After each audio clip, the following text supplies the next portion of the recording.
Gusto ko na po anak para makita ko na makapiling ko ng mga mahal ko sa buhay na matagal ko na silang hindi nakita.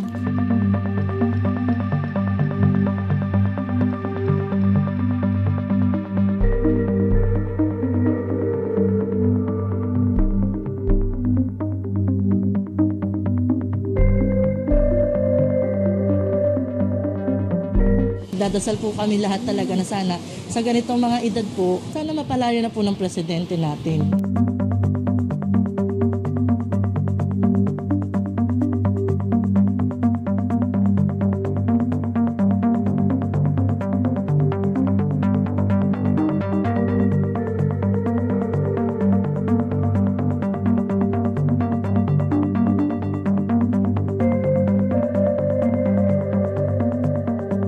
Gusto po namin silang palayain, kaso nga lang, meron po tayong prosesong sinusunod. Marami kasi dyan pumapasok sa CIW or sa Bureau of Corrections na matanda na.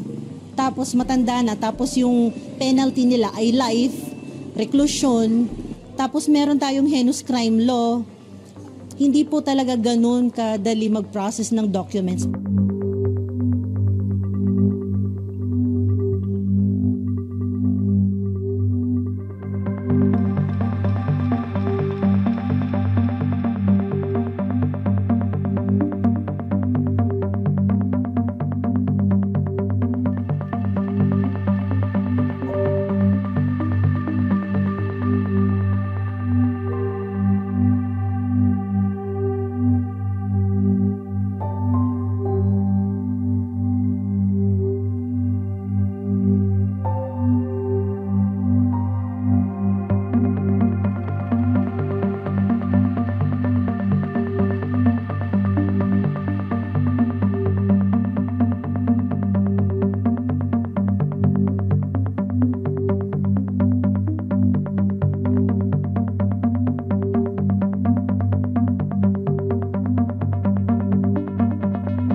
Sa sexually oriented crime, yun po yung hindi natin pwedeng pakawalan kasi salot po talaga at hindi mo pwedeng pauwiin sa bahay kung saan sila nagkasala.